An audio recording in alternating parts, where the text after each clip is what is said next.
I guess they're hanging out down the street, doing similar things, but slightly different. So, I have been rewatching That's the 70s Show, and I was hoping to actually review this series before this That's the 90s Show came out, but of course, trying to watch 8 seasons in the span of like just a few weeks, it's just not possible, even though I would very much like it to be possible. But yeah, I've been watching That's the 70s Show, and hopefully before season 2 comes out, I can review all the show. Um, I do want to do that at some point.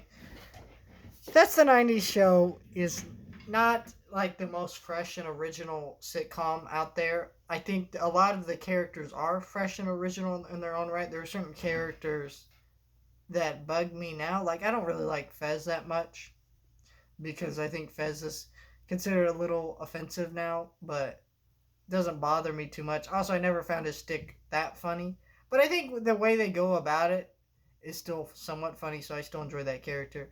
I enjoy all of the show for the most part until like the last couple seasons. Like most people, That's the 70s Show is just a great show. The cast is great. Topher Grace is great. Mila Kunis, to- Topher Grace. I already mentioned Topher Grace, but you get what I mean. All the cast of the show is great, and they all come back in this show, and that's what made me interested in the show. Because when I watched the trailer for this show, I did see that in the trailer. I kind of skimmed through the trailer. Didn't really watch the trailer. I did see that we're getting, uh, we're getting the Topher Grace's parents back. But other than that, I was like, okay. I didn't realize literally everybody was coming back, and I thought in some way this was just going to be a heartless, soulless show that doesn't really have a reason to exist. This felt like Fuller House to me when I was hearing about it. Like, oh, you have this show that is not very good in the first place, and then they decide to bring it back into modern day, and is even worse than it was back in the day. That's the 70s Show is a little bit different because, of course, That's the 70s Show is still a good show. I'm still watching episodes now and laughing. Some of these episodes for the first time, others not. Um, but, like, when I got to actually start watching this show because it just came out today, so I'm recording this video, I actually had a great time with this show. And I think what's great about this show is it is so much like That's the 70s Show, just set in the 90s. That's literally the only difference.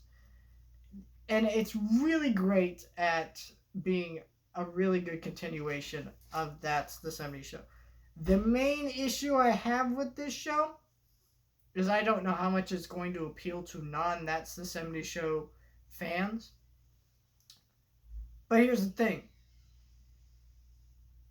I'm a That's the 70s Show fan, so I really don't care that much. I just think it's important as fans of things that not only does it appeal to older fans of these things, that it's also bringing in new fans with every iteration.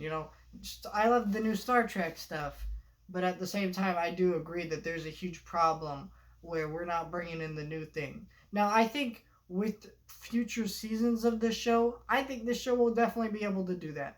And here's because this first season is like Fuller House. Fuller House, it shows you all these characters, brings them all back.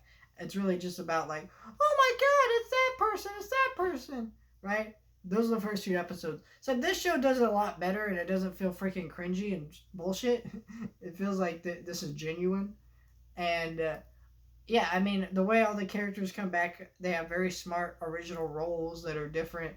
When you see that all these characters grew up and have kids, but what I like about each character having kids is that they're not like carbon copies of their parents. They're very different characters that have very different motivations and feels to them. You know, Topher Grace's character's daughter with Donna uh, are very great characters. They're very good characters on their own, but their daughter does not feel like just them. It does feel like she brings some of Topher Grace's, kind of softer dorky energy to the role, but for the most part, they feel she feels like a very different character. Um, Jackie and what's the other guy's name? I forget his name. Um, and her boyfriend, who are now getting married again for the third time, which is a hilarious joke. Um, is that is great, because their son does not feel like them in the show. There's a lot of elements like that I really like. All these characters feel very different. Just the first season really focuses on just older fans, but now trying to get in newer fans as well. But I think newer fans, it has a little bit difficult time of getting them into it. But I think season 2 will do a better job. I also think a lot of the new actors, they are younger, they are actual teenagers. Unlike the original show where most of them were like either like on the verge of being an adult or were just an adult at the time, and now so I think the show feels more natural and more in with like actual teenagers today. It's a really solid continuation. It got the feel down. It advances characters in a way that makes sense, that are great for older and new fans. But I think with season 2, this show could get even better, and I can't wait to see a season 2 because I just enjoyed this show that much. I had so much fun with the writing, with the energy of this show, and I cannot wait for more.